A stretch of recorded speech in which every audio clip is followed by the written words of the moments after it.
Oke, kita langsung ya. Kan udah tahu kan bacaan kita hari ini dari Yohanes 7 dari 14 sampai 24. Ya, saya akan share ini juga di screen. Oke, sebentar. Oke, ya ini kira-kira begini. Oke, di 7:14 dikatakan, waktu pesta itu sedang berlangsung, Yesus masuk ke bait Allah, lalu mengajar di situ. Kita tahu kalau pesta ini hari raya Tabernakel itu kan 7 hari. Enggak cuma 1 hari. Jadi makanya di sini waktu pesta itu masih tetap berlangsung. Yesus di sini mengajar. Dia nggak berkhotbah, tapi dia mengajar. Saudara tahu bedanya berkhotbah sama mengajar itu apa?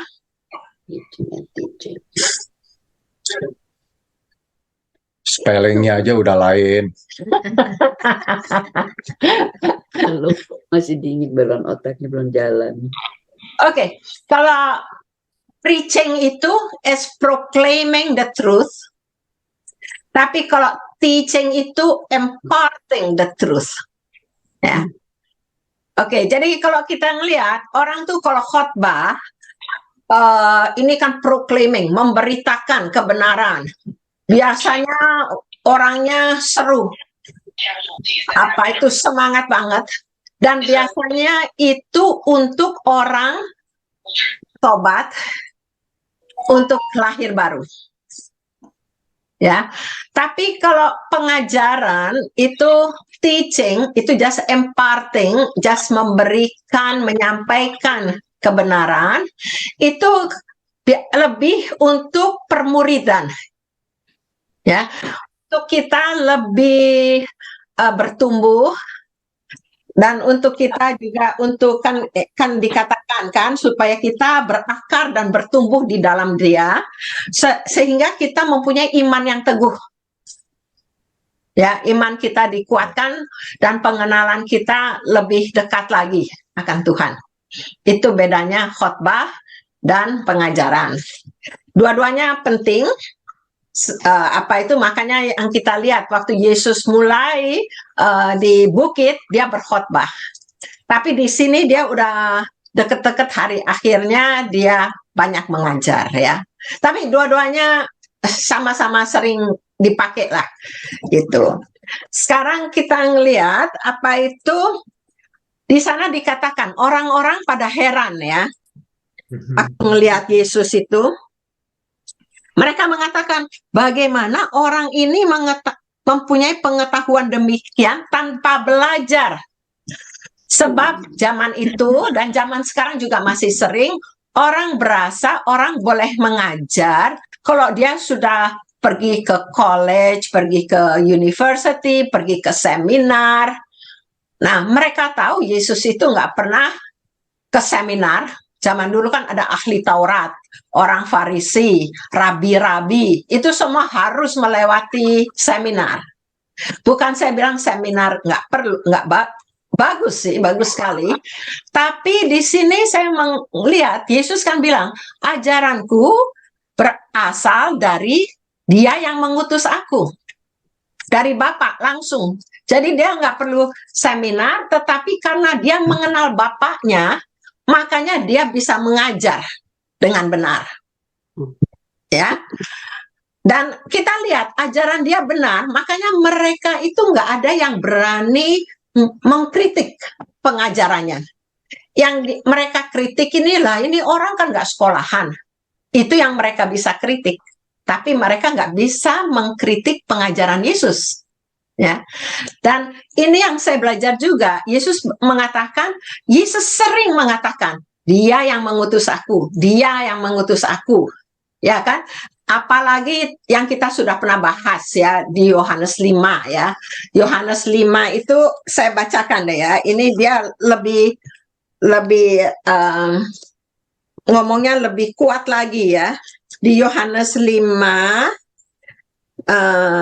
ayat 17 katakan, tetapi Yesus berkata, Bapakku bekerja sampai sekarang, maka aku pun bekerja juga.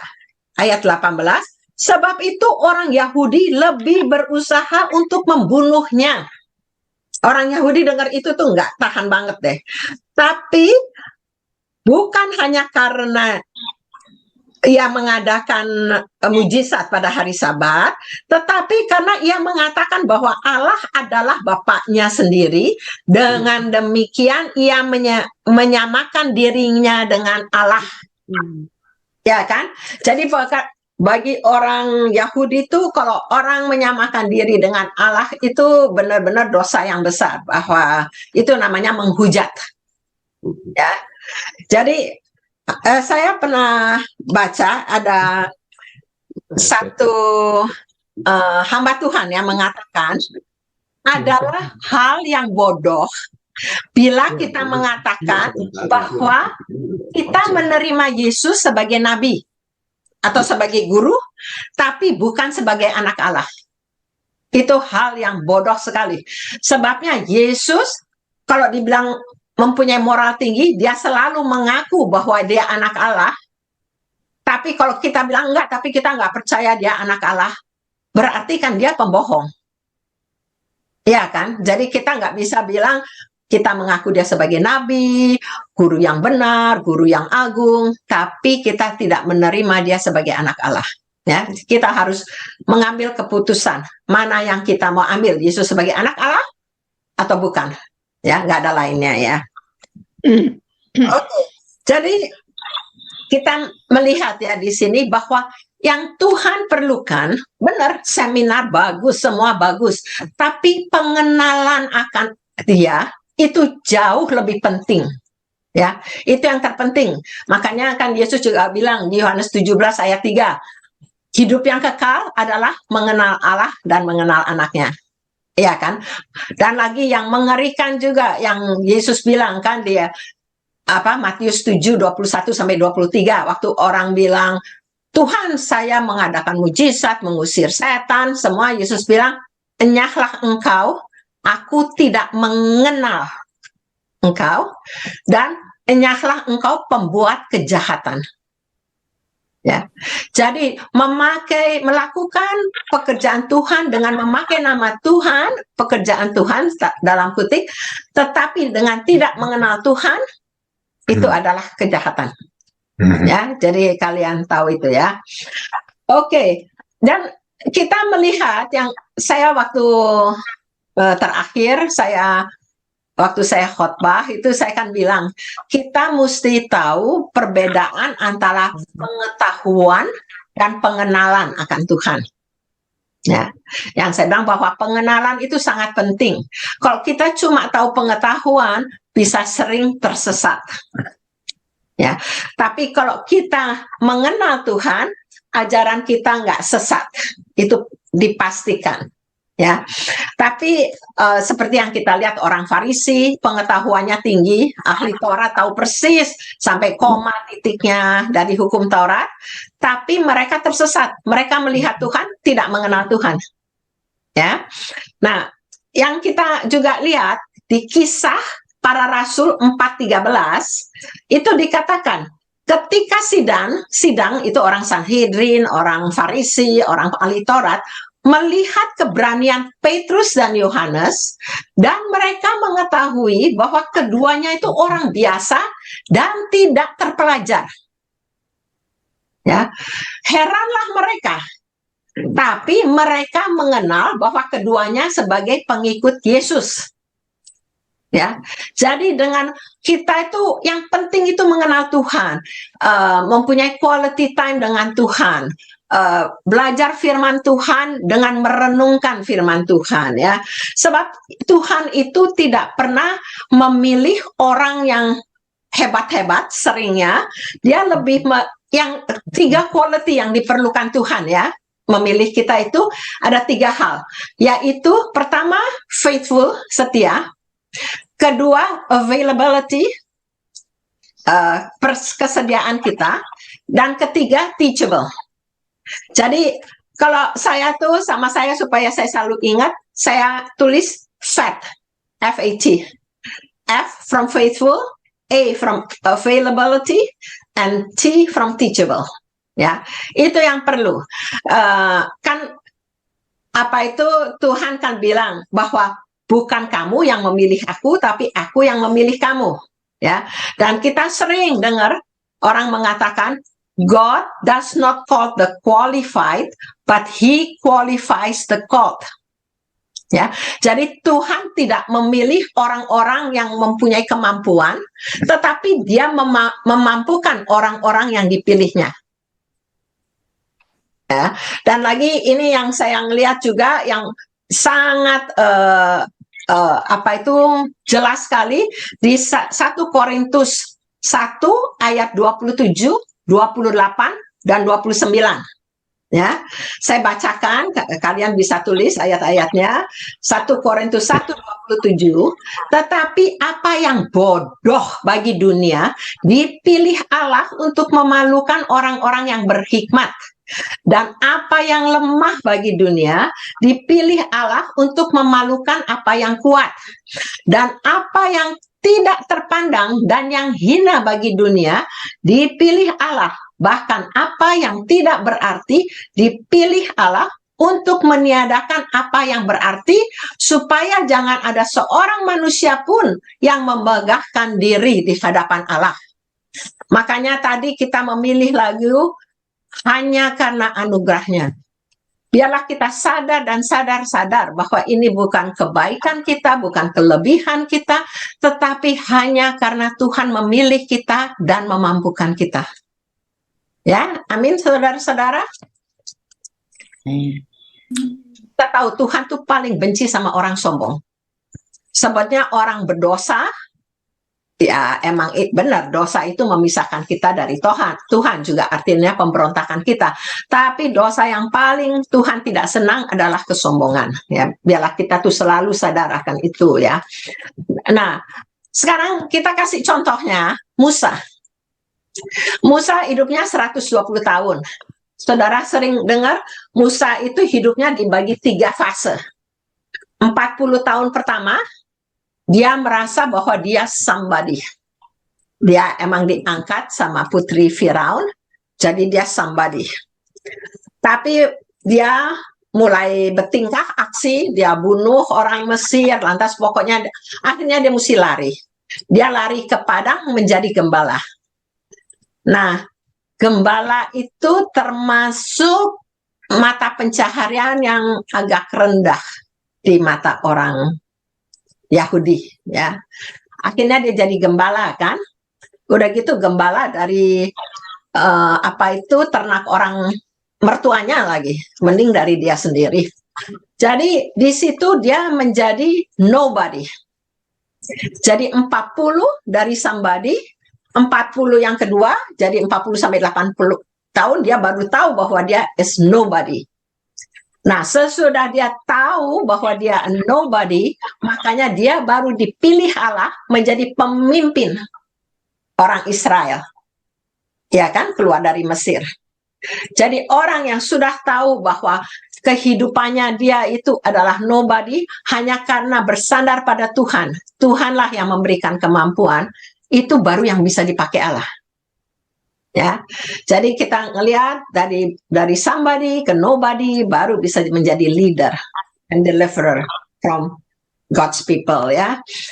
Apa itu kita bisa ngelihat ngapa Musa merasa dia nobody, kan waktu Tuhan memanggil dia dalam apa itu yang bush yang terbakar, kan dia bilang, siapakah aku ini Tuhan?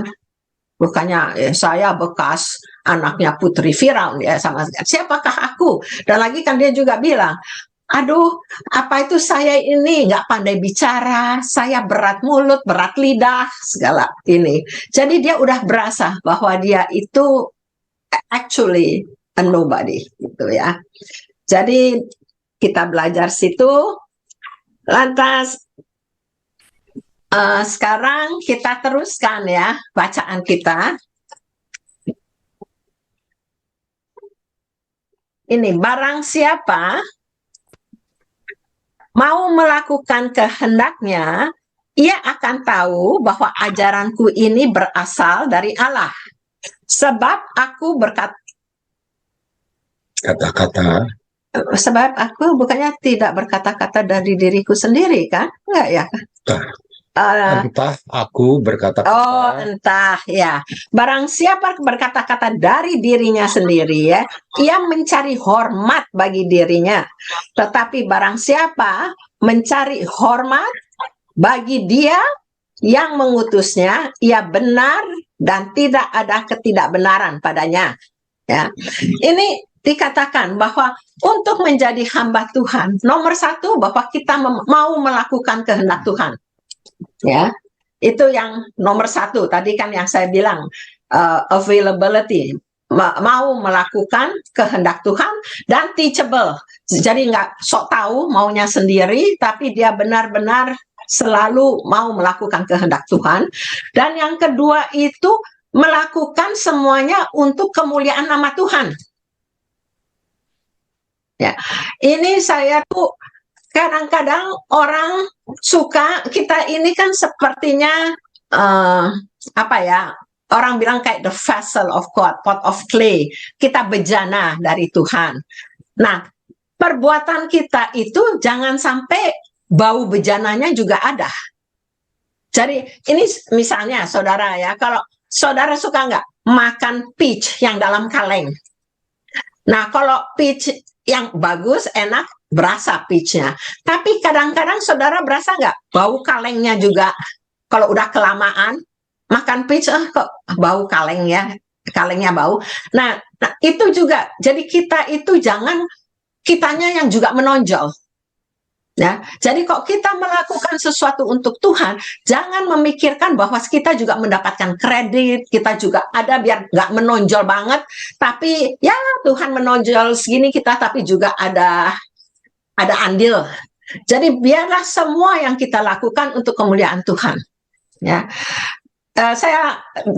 ini ada ayat yang saya tuh waktu saya baca berkat sekali buat saya, yaitu di Mazmur 115 ayat 1 yang mengatakan, bukan kepada kami ya Tuhan, bukan kepada kami, tetapi kepada nama-Mu lah beri kemuliaan, oleh karena kasih-Mu, oleh karena setia-Mu.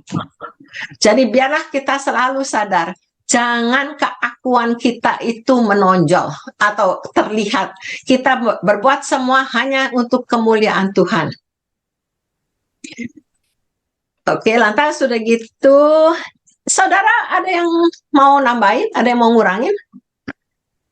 Ada yang mau juga kasih kesaksian gimana saudara merasa jadi juga seperti saya waktu orang-orang mau yang apa itu saya disuruh jadi kepala lansia, saya itu berasa no, saya selalu bilang kan enggak, saya itu sebetulnya sangat tidak mampu, saya bukan tipe leader. Kayak si anak saya juga selalu bilang, Mam, jauh lebih enak jadi follower ya Mam daripada jadi leader, sebabnya kalau follow kan tinggal ngikutin aja. Ya nolong-nolong sih terang mau, tapi kan kok leader tuh kayaknya orang tuh kalau sampai salah kita yang diiniin, nanti kayaknya kurang cakap melakukan. Tapi apa itu? Tapi saya tahu semua ini hanya karena anugerah dan kemurahan Tuhan kalau Tuhan tuh mau memakai saya. Ya. Amin. Amin. Nah, di sini lantas Tuhan meneruskan ya.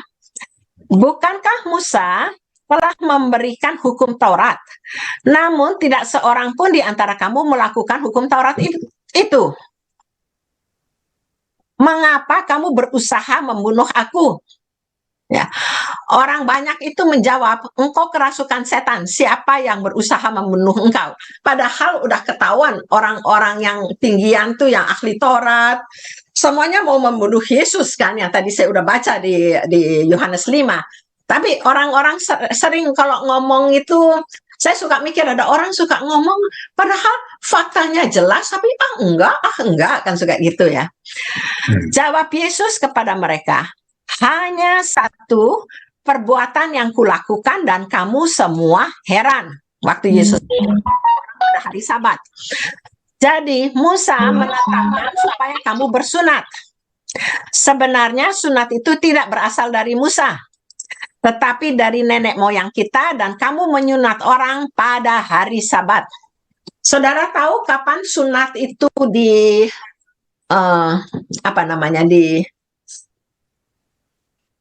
diharuskan, atau perjanjian kapan ada perkataan sunat? Saudara ingat?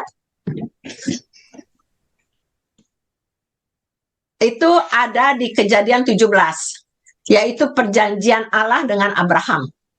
Ya, kalian bisa lihat nanti di Kejadian 17, Allah bilang, Allah perjanjiannya akan memberkati Abraham segala macam, tapi Allah meminta dari manusia untuk disunat, harus disunat anak laki-lakinya hari ke-8.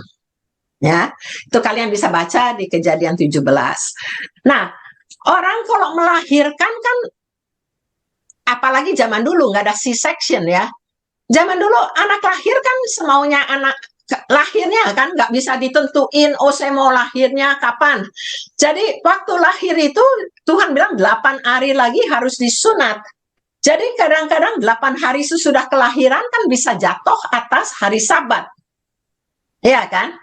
Jadi mereka tahu bahwa sunat itu perjanjian Tuhan yang sangat kuat, sebab Tuhan bilang siapa yang nggak disunat harus dilenyapkan.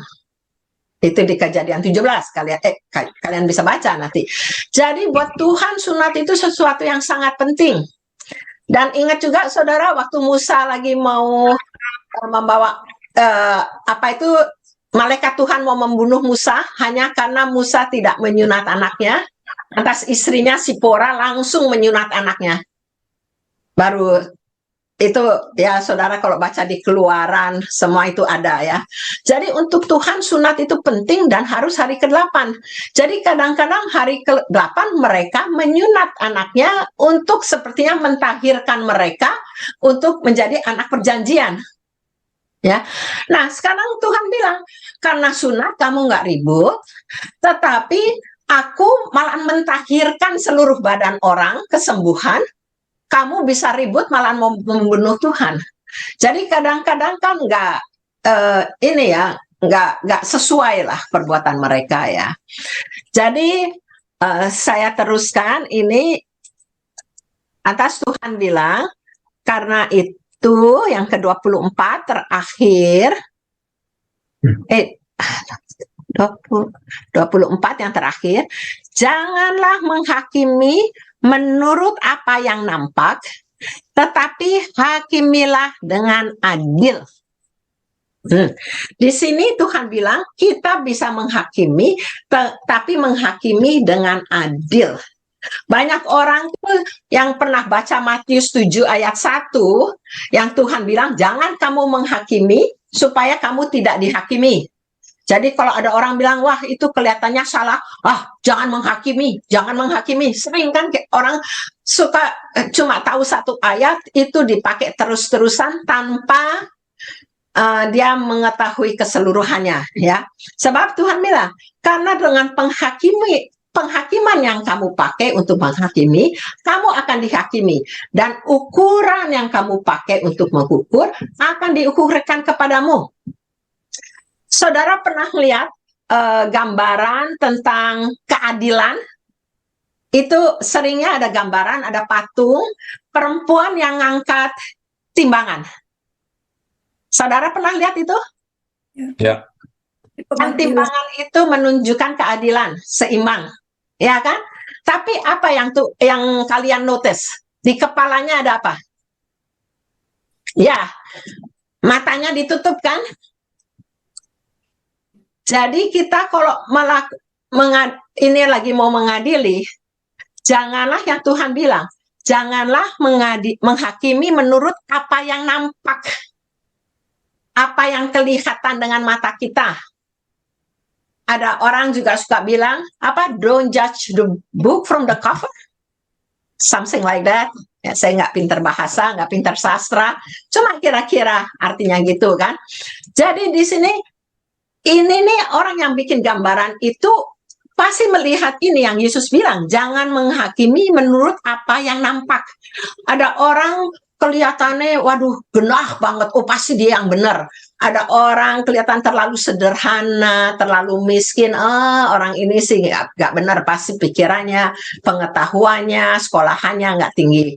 Tapi Tuhan bilang, jangan menghakimi dengan apa yang nampak, tapi hakimilah dengan adil. Adil itu apa? Sesuai dengan firman Tuhan, kebenaran firman Tuhan, ya. Jadi biarlah kita belajar bahwa bukan berarti kita nggak bisa menghakimi, tapi kita mesti tahu kita bisa menghakimi berdasarkan firman Tuhan, bukan berdasarkan pengetahuan kita, pengalaman kita, atau apa yang nampak. Amin. Saudara kok terlalu tenang? Oke, ada yang pertanyaan atau mau menambahkan? Atau yang kalian masih agak sangsi, agak heran dengan bacaan kita hari ini? Kan bacaan hari ini kan nggak banyak ya, 14 sampai 24. Ya, tapi isinya dong. Cuma 11 ayat. Tuh.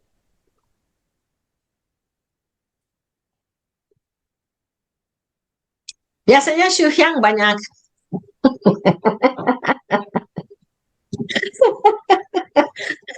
Aduh, kalau lagi gini saya miss si Irene. Lagi nggak tahu kenapa kok saya bacanya Yohanes 17. Oh, kesalahan. Dalam berapa kali kita udah bisa sampai 17?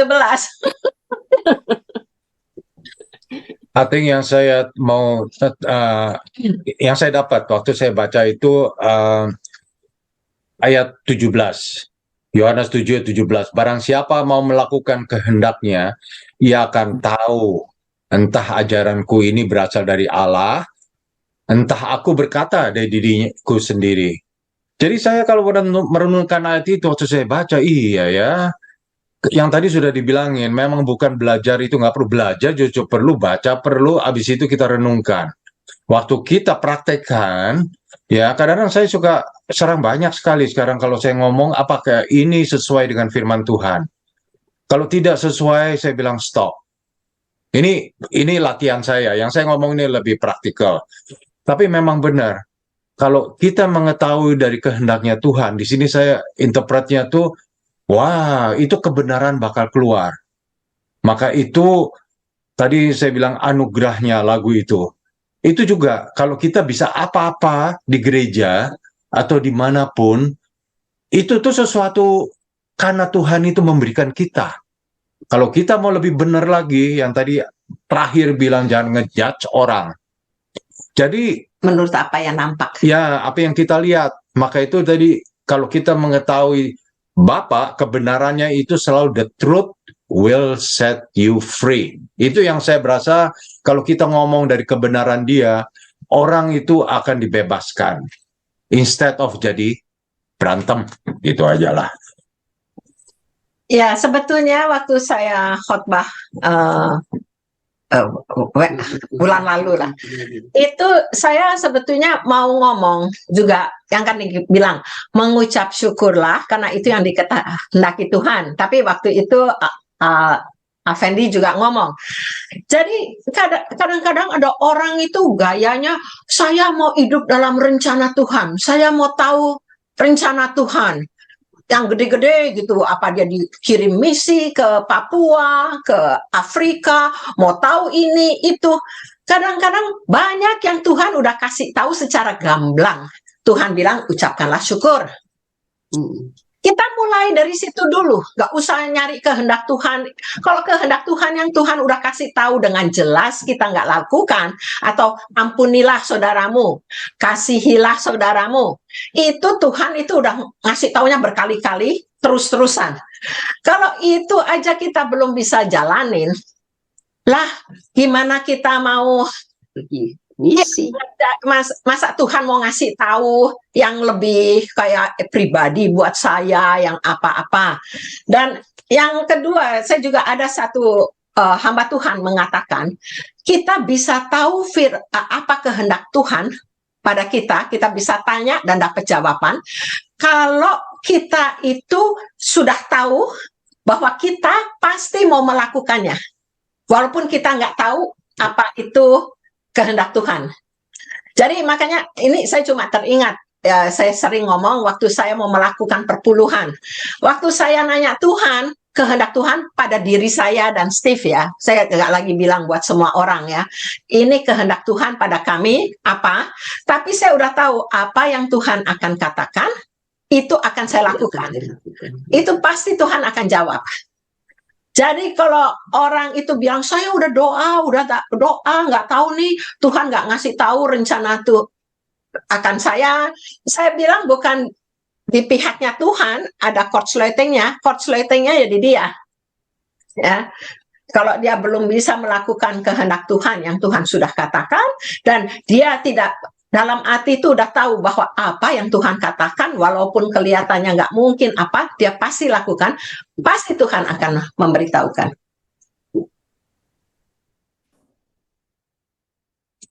Oh, ini kan seperti Ya. kita tahu, kita semua ini orang tua. Sama anak-anak kita gimana? Bukankah kita juga selalu memberi contoh kepada mereka? Itu dibawa aja kalau dalam praktek itu ke teman-teman di gereja. Ini kita ngomong praktikal aja. Kemarin ini Thanksgiving, jadi saya ketemu sama anak saya. Dan waktu di gereja memang saya dengerin khotbahnya itu, saya catat, ya ada ayat gitu, ya sering saya dengar. Jadi saya sebutkan itu 1 Tesalonika 5 yang ucapan syukur lah, ayat 16 sampai 18. Nah, saya sebutkan itu ayatnya aja. Saya bilang saya nggak mau preach, dibilang gitu. Tapi dia dengar itu bersukacitalah selalu di dalam dia. Dia sampai bisa bilang, Mam, dulu kita hidupnya tuh lain sama sekarang. Jadi kita bersyukur, karena ini Thanksgiving kan, kita ketemu sama anak. Nah itu sesuatu saya lihat, wow, kalau mereka juga bisa melihat sekarang, dia melihat kita itu, wow, kalian itu benar-benar bisa begitu ya, bagus sekali. Dan itu kehendak Tuhan sebenarnya sebagai bapa dan anak, anak itu bisa ke bapa, bersyukurlah gitu. Itu salah satu ya sedikit yang dari Thanksgiving. Ya sebetulnya si Anne bilangnya, iya ya Mam, dulu kita hidupnya, kalau orang ngomong tuh very pas-pasan, ngomong kasarnya gitu. Jadi makanya waktu saya sama Tuhan kayak diingatkan perpuluhan, kan saya bilang, ini bukannya saya nggak mau, nggak mungkin. Kita mortgage-nya ada 2 dan pokoknya nggak mungkin lah, semuanya nggak mungkin. Hidupnya aja pas-pasan, dihitung tiap kali dapat gajian, dihitung supaya semuanya bisa good. Jadi palingan makanan kita yang dikurangin. Kalau kayak bayar bill, bayar mortgage kan nggak bisa diapa-apain kan. Jadi itu tuh kita pas-pasan sekali. Tapi si N bilang sebetulnya ya, kalau kita meninjau kembali, even dulu pun kita juga sukacita ya, walaupun rumah kita kecil, keadaan kita pas-pasan, kita benar-benar tetap bersukacita dan bersyukur pada Tuhan. Jadi emang benar sih, berkat saya selalu juga dengan 2 tangan saya selalu menerima kok Tuhan mau memberkati saya, itu sih pasti. Tapi sebetulnya saya tahu Tuhan selalu memberikan kebaikan bagi kita. Ini pertanyaan dari ayat 18. Kalau baca itu, kalau kita renungkan ya, saya selalu juga, waduh hati-hati nih. Barang siapa berkata-kata dari dirinya sendiri, ia mencari hormat bagi dirinya sendiri. Tetapi barang siapa mencari hormat bagi Dia yang mengutusnya, ia benar dan tidak ada ketidakbenaran padanya. Itu benar-benar buat saya itu kita mesti hati-hati. Kalau kita ini ngomong secara praktikal lagi, apakah motif kita? Kadang-kadang kita itu mesti melihat kehendak Dia, yang tadi saya bilang, the truth will set you free. Dan kebenaran itu akan membawa sesuatu yang menghasilkan yang baik. Jadi cek itu. Ini ditulis sekali di situ. Dari dirinya sendiri yang mencari hormat bagi dirinya. Tidakkah kita sebagai manusia, kebenaran dunia sih banyak, tetapi kalau kita tidak, ya itu dari ayatnya atas, maka itu udah ngomongin dari perikop ini semua kan kita masih ya tadi lagu Jesus We Enthrone You, maka itu kita angkat dia, tapi kita angkat dia sebagai raja, ya benar-benar raja, jangan kita main-main. Mak mulut. Ya itu aja pertanyaan. Ini cuman bagaimana saudara kalau itu? Ana Kocongwan. Ini saya mau Silakan. sebetulnya saya kepingin sekali seperti kalian itu ya dengan anak-anak. Tapi banyak hal yang tidak bisa. Sudah gitu kemarin justru Thanksgiving anak-anak pada ke lain tempat ya. Itu saya berterima kasih. Berterima kasih, saya malah mengucapkan sama satu anak, dia pergi ke California, dia malah disuruh nginep di tempat teman dulu yang tidak sama Kristen kayak kita ya. 7 hari diantarkan kemana-mana. Ini anak perempuan saya ya. Sudah gitu, saya bilang sama dia waktu Thanksgiving kemarin dulu ya, sebelumnya, sebab dia tadi malam sudah pulang. Itu saya bilang, just Thanksgiving, be thankful to God that you gave friend that now become very good friend and good to you, helping you there. Saya bilang begitu, dia tidak sama. Jadi saya mengucapkan kamu ditemukan seolah-olah sama Tuhan diberikan teman yang baik sama kamu. Jadi saya terima kasihnya pada Tuhan supaya saya juga tidak mengabarkan Injil, tidak apa, tapi dengan begitu merasa bahwa ini orang lain tapi baik.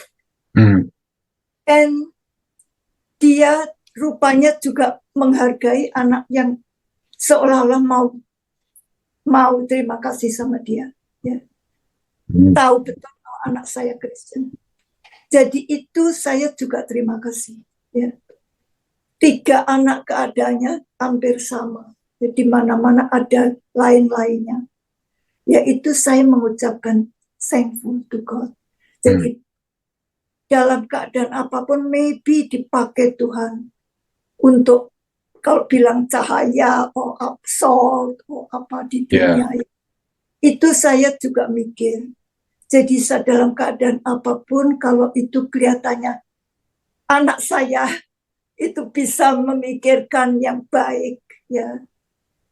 Itu pun saya terima kasih sama Tuhan. Mungkin anak saya perasaannya belum seperti saya, tapi saya sudah rasanya sudah tua, bisa memikirkan itu. Dimanapun kamu ditempatkan, itu pun kalau kamu bisa dikehendaki Tuhan, tempatmu di situ. Ya. Menjadi pilihan Tuhan sendiri, sebab masing-masing lain. Ya. Tidak bisa apa-apa lainnya. Jadi saya itu saja yang saya mau bilang. Itu saya juga berdoa sama Tuhan supaya menjadi apa saja gitu dipakai Tuhan gitu. Ya, terutama sekarang ini yang tadi disebut kita sudah tua, kita banyak waktu. Kita tambah itu hikmat kebenaran yang kita tahu dari Tuhan. Saya tahu anak muda sekarang itu menghadapi banyak hal di dunia ini. Kita tahu sekarang dunia ini lagi perang. Saya cuma bilang, pengenalan akan Tuhan itu membuat kita menjadi damai. Kalau tidak, kita itu kacau balau di dalam hati. Ya, kalau dalam hati udah mulai kacau, kepada keluarga, pada suami, kepada istri, kita, kepada anak, kita juga bisa perbuatan kita lain. Juga kepada teman di gereja semua. itulah sadar saat ini pengenalan akan Tuhan, ya ini yang kita bicarakan dari Yohanes 7 itu semua. Yang Yesus bilang, oh ini saya cuman dari Bapa. Itu aja. Tia, gimana?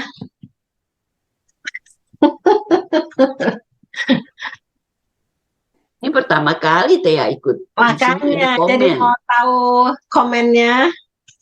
Selama Thea belum bicara, ini Zoom-nya jalan terus.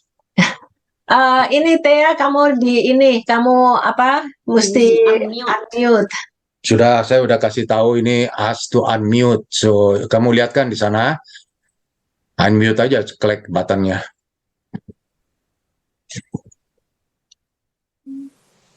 Oke, Cik Sian, biasanya Cik Sian juga. Cik Sian kan guru mengajar.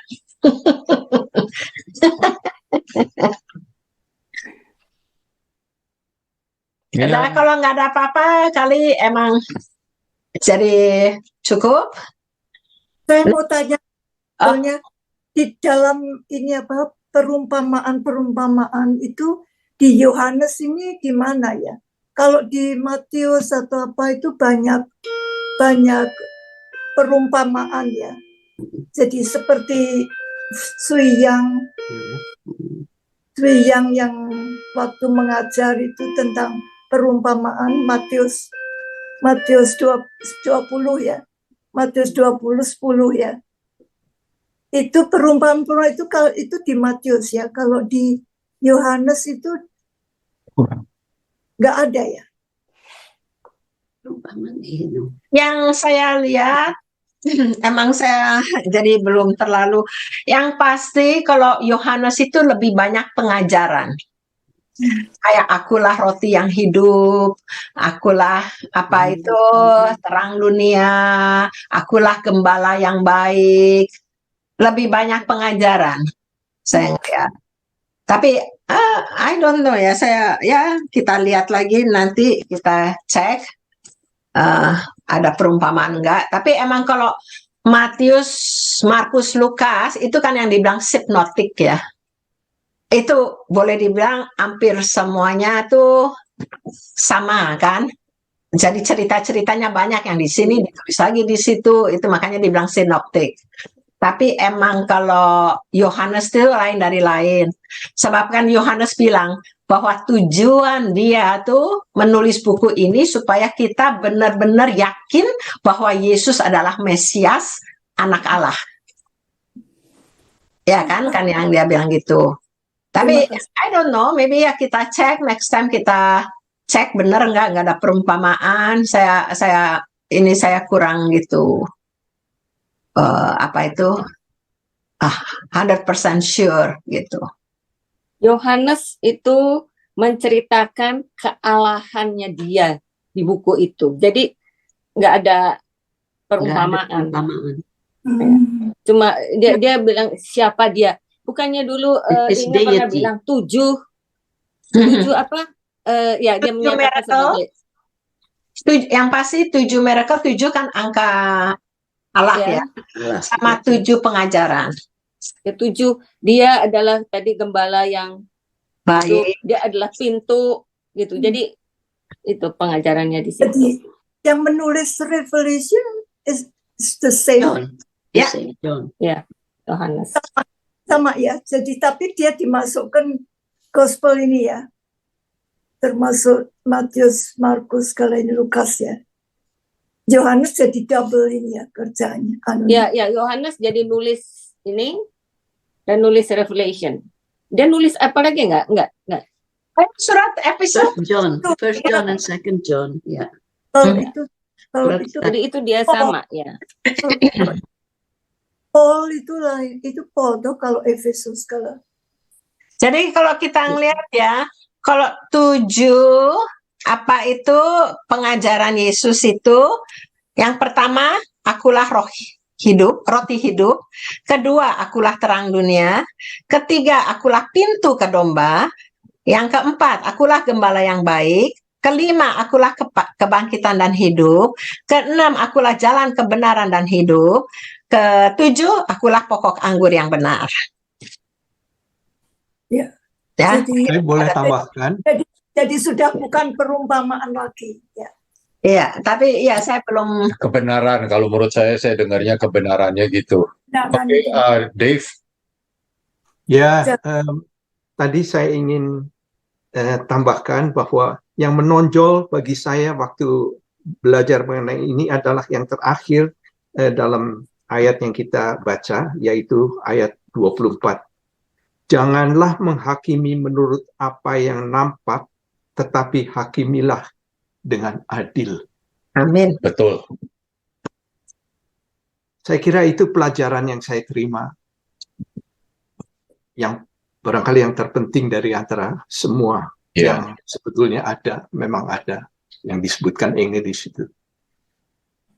Terima Tapi kasih. benar sekali yang David tadi bilang ya. Itu penting. Saya belajar dulu, ini baru keingetan waktu dia ngomong itu. Kita jangan ngelihat orang itu berdasarkan ya, like the book apa? Don't look the book with The cover. for the cover ya. Don't judge the book Jadi- from the cover. Ya. Nah, saya dulu pernah kerja sama orang. Aduh, tuh orang. Jahatnya bukan main. Judesnya bukan main. Luar biasa deh. Pokoknya, aduh, saya pengen sekali keluar. Tapi by some reason karena saya dulu pernah berdoa mau minta kerja yang kondisinya seperti begitu, jadi saya nggak mau keluar. Pokoknya saya nggak keluar ya pokoknya. Dan kayaknya Tuhan tuh mau saya ada di situ gitu. Dan saya percaya saya taruh di situ with a reason. Jadi saya doa gitu supaya sabar saya. Tapi herannya ya, itu orang bisa bikin orang kita bisa benci sekali deh. Pokoknya aduh menyebalkan. Ya. Terus lama-lama gitu kita lihat lagi, coba saya ingat Hana dulu suka bilang, lihat dari sudut pandangan Tuhan, lihat orang itu, lihat dari sudut pandangan Tuhan, ngelihat orang itu bagaimana. Jadi saya herannya lama-lama ya, saya coba gitu, terus saya lama-lama herannya itu orang jadinya terbuka sama saya. Dan lama-lama dia mulai cerita sedikit-sedikit keadaannya dia. Ternyata orang itu a very unhappy person. Di rumahnya sama suaminya, sama kecewa gini terus, dan dia cerita. Lama-lama saya melihat dia tuh nggak benci. Saya ngelihat dia itu kasihan sekali. Karena keadaannya itu memang menyedihkan gitu ya. Tapi kita nggak bisa lihat dari luarnya. Di luarnya kelihatannya dia galak apa gitu. Terus lama-lama saya kesian dan dia juga lama-lama baik sama saya gitu. Jadi waktu saya keluar, sesudah itu keluar satu hari ya dia tutup, dia punya farmasi itu. Akhirnya saya keluar, terus at the end dia bisa bilang, you know what, saya suka sekali sama kamu, I treat you as my sister. Waktu saya dengar gitu tuh saya sampai wow Tuhan, saya bilang luar biasa nih Tuhan. Saya bilang ya karena tadinya itu dia aduh luar biasa jahatnya bukan main begitu ya.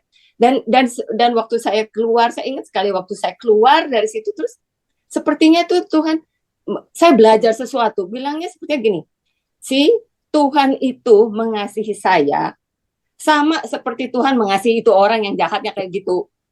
So that is why saya benci dia gitu loh. Saya karena Tuhan sayang sama dia, Tuhan sayang sama saya, sama. So kita jangan judge orang gitu loh. Maksudnya tuh kalau kita lagi sekarang saya belajar gitu. Kalau melihat ada orang yang menyebalkan itu jangan cepet benci gitu loh. Artinya Tuhan mengasihi itu orang juga gitu. So who are you membenci itu orang gitu. Jadi it is a very good, makanya ayat ini bagus sekali gitu. Janganlah menghakimi orang apa yang nampak, karena kita nggak bisa tahu. Dan seringkali juga orang bilang sama saya, aduh, kamu senang banget ya hidupnya, bla bla bla bla bla gitu ya. Terus saya suka bilang, jangan lihat semua yang kuning bukan berarti emas. Saya bilang, kita semua ada problemnya di dalam kehidupan kita. Buat saya mungkin problemnya Inge is not a problem, but buat problem saya buat Inge mungkin bukan a problem, ngerti nggak? Jadi kita juga nggak bisa. Jadi juga it's not a reason untuk iri gitu loh. Karena setiap orang tuh ada problemnya gitu. Itu saya juga ingat di sininya gitu. Jadi jangan menjudge apa yang nampak gitu. Amin, amin. Semangat banget. Ina, Ingat lagi dulu kebaikan Ina, Tuhan boleh itu saya ngajarin step by step dari blow on banget gitu ya. Ya sekarang juga masih nggak gitu pinter. Ya, itu sih. Mendingan ya Kenapa itu sih? step. Puji Tuhan, puji Tuhan.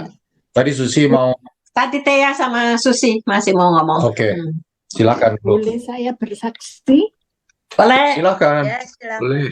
berdasarkan pembicaraan dari David, Xiu Yang, dan Ciana, lalu juga saya baca di Yohanes 24, jangan menghakimi menurut apa yang nampak, tapi hakimilah dengan adil.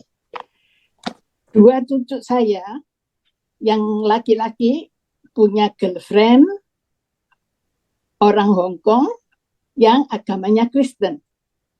Lalu cucu perempuan saya punya boyfriend yang orang tuanya itu Katolik Ortodoks. Sedangkan kami semuanya Katolik Roma. Terus saya ini berpikir,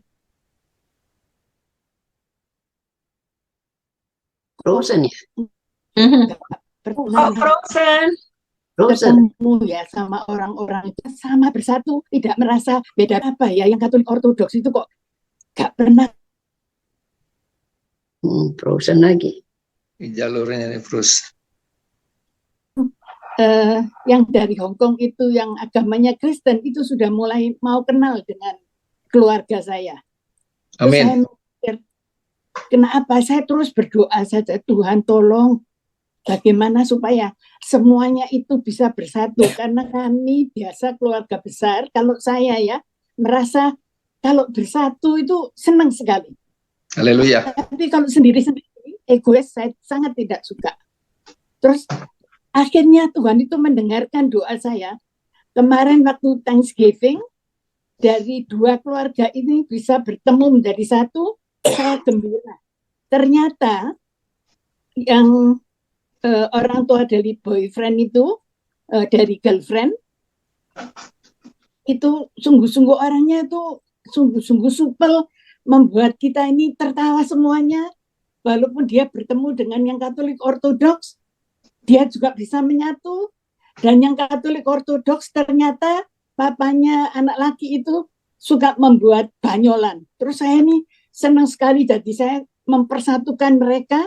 Dan saya bilang, oh saya senang sekali kalian itu bisa bersatu seperti saudara. Semoga kita semua itu bisa memimpin anak-anak kita ini menjadi anak yang berguna, tidak menjauh dari Tuhan, dan juga sekolahnya bisa tamat sampai sukses.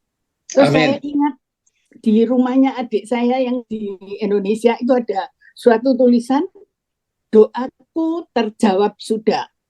Amin. Ketika aku mau ada Tuhan kekuatan, Tuhan memberiku kesulitan agar aku kuat. Ketika aku mohon pada Tuhan kebijaksanaan, Tuhan memberiku masalah untuk kupecahkan dan memberiku kondisi bahaya untuk kuatasi. Ketika aku mohon pada Tuhan kesejahteraan, Tuhan memberiku akal untuk berpikir. Ketika aku mohon pada Tuhan sebuah cinta, Tuhan memberiku orang-orang bermasalah untuk kutolong. Akhirnya, ketika aku mohon pada Tuhan bantuan, Tuhan memberiku kesempatan.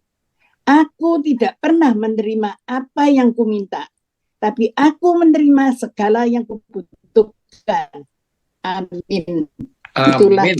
yang saya Haleluya. rasakan kemarin. Jadi saya sekarang menjadi gembira, semua bisa bersatu. Doa itu Bagus. maha kuasa. Ya, Ya. bagus sekali ya. Bagus. Tia mau disambung? Ya, soal menghakimi ya. Ya. Saya itu mantan guru. Dulu saya guru SD ya, selama 41 tahun. Jadi Setiap pagi kami membimbing siswa-siswi itu untuk baca firman. Baca yang 5 menit tuh, buku 5 menit itu. Tapi menurut saya kalau saya cuma baca doa terus baca sudah selesai, itu kayaknya hambar. Saya selalu ajar murid saya nyanyi, menyanyikan lagu-lagu yang berapa lagu nyanyi, misalnya ulang-ulang, terus segitu baru baca firman, baru selesai, itu rasanya ada sukacita, lebih masuk. Kemudian kemudian anak-anak bisa nyanyi, anak murid 20 ya 37 orang, sampai waktu itu kan masih besar kelasnya ya. Itu kan nggak bisa nyanyi sebelum kita ajarin kan.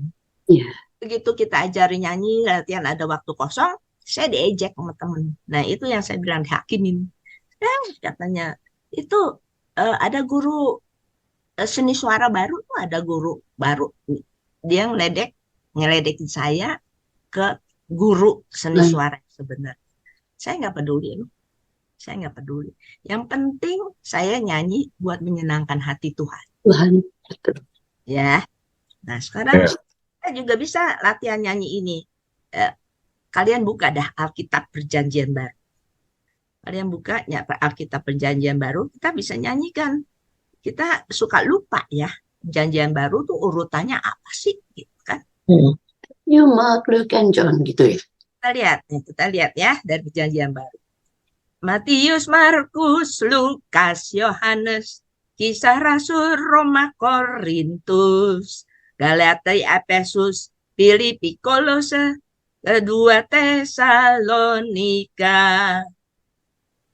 Itu kedua Tesalonika, 1 dan 2 Timotius, Titus, Filemon, Ibrani, Yakobus, Petrus, 3 Yohanes, Yudas, dan akhirnya Wahyu.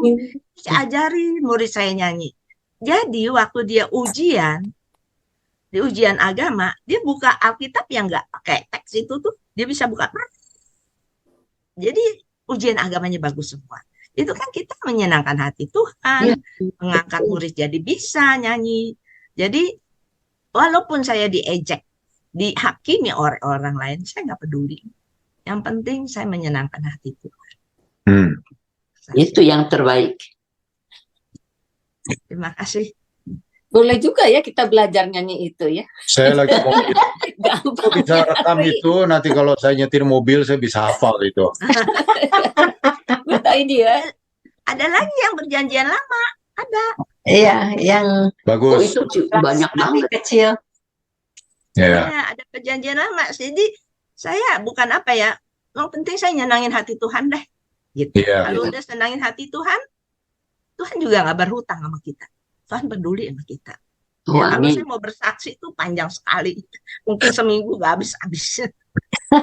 Itu benar, firman itu Perjanjian sama Lama. seperti bernyanyi. Kalau kita kesel kan di ayat kita juga tahu, bernyanyilah kepada Tuhan. Hati itu menjadi Hati yang gembira adalah Tenang, damai. juga firman, kalau kita merenungkan, kita tahu, kita juga jadi tenang. Memang di dalam Tuhan tuh mengenal Tuhan, semua itu ada jalan ke Roma, nggak cuma satu. Banyak di Bible. Silahkan, siapa yang... Perjanjian Lama. Sekarang Perjanjian Lama juga. Betul lah. Perjanjian Lama. Saya Yang di baru depannya bilang, sekali. Yang di depannya saya baru bilang belajar Bible lebih dari belajar semuanya. Iya. Science, whatever, bisa belajar semua ini. Aduh, saya mau baca aja kacamata saya hilang. Sudah gitu, saya sudah waktunya saya mesti mendengarkan aja. Udah, untung di sini ada itu. Saya matanya itu nggak bagus. Ya, yang Perjanjian Lama ya. Oke. Kitab Kejadian, Keluaran, Imamat, Bilangan dan Ulangan, Yosua, Hakim, Rut 1-2 Samuel, 1-2 Raja-Raja, 1 dan 2 Tawari. Kitab Esra, Nehemia, Ester, Ayub, Mazmur, Amsal, pengkhotbah Kidung Agung, Yesaya, Yeremia, Ratapan, Yeskiel, Daniel, Hosea, Yoel, Amos, Obadya, Yunus, Mika, Nahum, Habakuk, Sewanya, lalu Hagai, Zakaria, Maleakhi, itu semua kitab perjanjian lama, kitabnya yang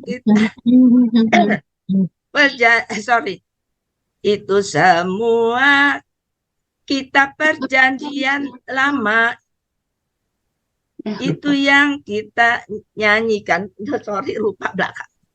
Itulah perjanjian lama itu. Jadi belakangnya agak lupa. Saya mesti lihat catatannya lagi. That's good. Ya baguslah kita mendapat input itu juga. Oke, siapa lagi?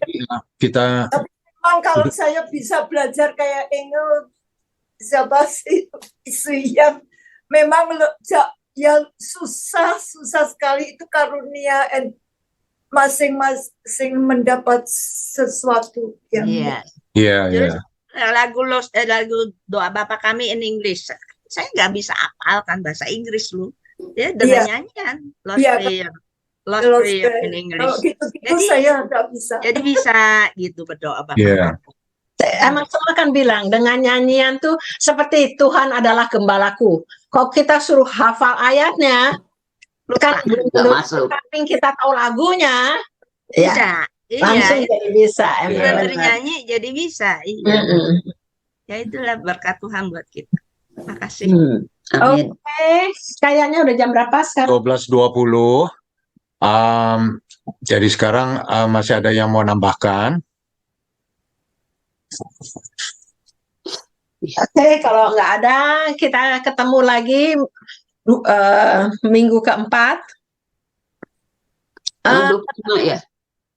Selalu kan minggu kedua dan Rebo kedua dan Rebo keempat dari bulan itu. Kayaknya ini ya, Kobeng sama Tina ya. Rasanya begitu. Yang apa itu facilitate? Iya. Ya, mestinya kita yang jadi praise worship, tapi kayaknya jadi diganti sama Medi. Ya, next Oktober 25 ini. Ya, benar kan? Iya, David Tina, dan itu mestinya kita, tapi kita akan tukar dengan Medi and Pingu. Jadi itu Yohanes 7 25 sampai 36 ya. Iya. Oke, looking forward. Ya. Belajar firman Tuhan. Ketemu sama kita minggu besok ketemu. Iya, tapi ini ketemu yang lansia grup dan lagi ngomongin Yohanes 7 25 sampai 36. Ya. Oke.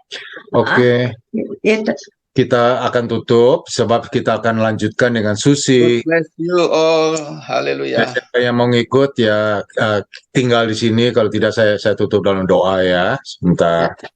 Tuhan, kami bersyukur, terima kasih kami boleh meluangkan waktu untuk bertemu dengan kawan-kawan dan juga terutama dengan Engkau belajar dengan firman-Mu semua ini. Kami serahkan Tuhan kehidupan kami untuk kami menjadi terang dan garam dunia. Apa yang kami dapat semua ini biar Engkau saja yang menjaganya dalam kehidupan kami masing-masing. Terima kasih saat ini. Siapa yang akan ikut di dalam olahraga juga kami mendoakan semua berjalan dengan baik, dan dengan Susi juga kami bersyukur dia mau melatih kami untuk bergerak dalam Zoom ini untuk tubuh-tubuh kami. Terima kasih Bapak untuk kawan-kawan ini semua. Hanya di dalam nama Yesus Kristus kami berdoa. Amin. Amin. Haleluya. Thank you, See you next time.